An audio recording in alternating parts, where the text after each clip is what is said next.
Hello and welcome. Today I want to talk about feeling overwhelmed. Overwhelmed with the numbers, with not really knowing what you're looking at, how they work, not knowing where the next dollar's coming in from, whether you've got enough money to pay the wages, the rent, the bills, suppliers ringing you up, chasing you up for payment, and just that whole feeling of overwhelm on the numbers, which is adding to potentially your overwhelm just in the way you're running your business with so many moving parts. Because as a business owner, we wear multiple hats. We do the operations, we're sales, we're marketing, we kind of deal with the numbers, maybe not as well as we should, and it's just so much. And so there's massive feeling of overwhelm. There's always too much to do. I know from my perspective, every day I look at and I kind of brain dumped all my to-dos. I write them down, I add them into online systems so that they're out of my head. But there's still so much to do that every morning you wake up and go, I've got this and this I have to do today. That's my bare minimum must get done because of deadlines, because of requirements, because of whatever. But then there's this other long list. And so you get to a day, you think, I could just relax a bit. And then you go, no. I've got all these other things that need to get done. All these things that didn't get done because I was too busy before. Now I've got a quiet day. I can get all these other things done. And the list never stops. And sometimes it's just so overwhelming. It's just so too much.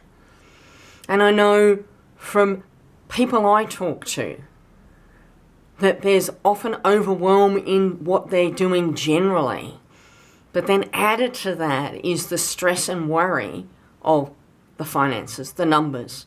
And part of that is, particularly women, but often the guys in a different way, we don't like talking about numbers. We don't like talking about the money.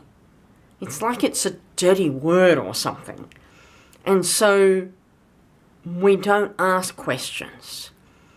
You may feel that your accountant or bookkeeper isn't someone you can ask those questions of. That, you feel that you don't want to look stupid. You don't want to, ask what you consider is maybe considered by them as a dumb question, and then their view of you will diminish in some way because you asked that question.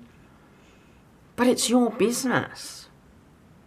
And you not only have a responsibility to know what your numbers are, but even take that away, and that's key, I might say, but take that away just for your own peace of mind, knowing what those numbers are, knowing how to make decisions based on them.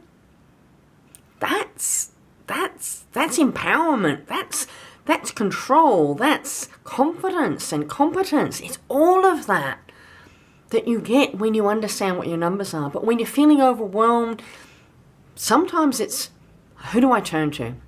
There was a time in my life, even as an accountant, and I understand the numbers, when I buried my head in the sand. Business was going through a really tough time, a rough patch, cash flow was a problem, and I was, in a serious state. And I knew that in order to get out of that state, my gut feel was I just needed to get more clients. I needed to get more revenue. If I had more revenue, it would all kind of sort itself out. And yes, inherently that's correct. But I buried my head in the sand and I did not look at the numbers, to my detriment. And when I finally kind of, poured cold water on myself or something, I don't know what I did. I don't know what the wake-up call was now, but when I finally had that wake-up call, Amanda, you really need to look at these numbers. And I looked at them. It was then, and yes, because I knew what to do with them and what they meant, it was then when I looked at the numbers that I got a level of calm and a level of, these are not good. I'm not in a good place. Yeah, I know that. I already knew that. I'm not in a good place. But if I do X, Y, Z, I can get out of this. I can find a way forward knowing exactly what the state is, and by putting in, changing this, cutting out this cost, changing this, putting this in, getting some more revenue here, plugging gaps, whatever it was. But by having that information, I was able to make that decision and get myself out of it. Don't bury your head. Don't ignore them. The numbers are your friends. Make them your friends, because they tell you a lot about your business. And if you start looking at budgets and cash flow forecasts and looking to the future, not just simply looking over your shoulder at what's happened in the past, you will see how you can make different decisions that will have a different outcome in your business.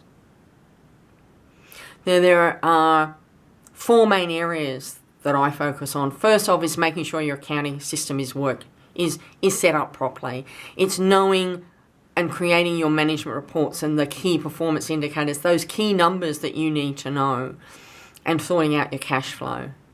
And if you think you're struggling in any of those, then I have a little quiz for you.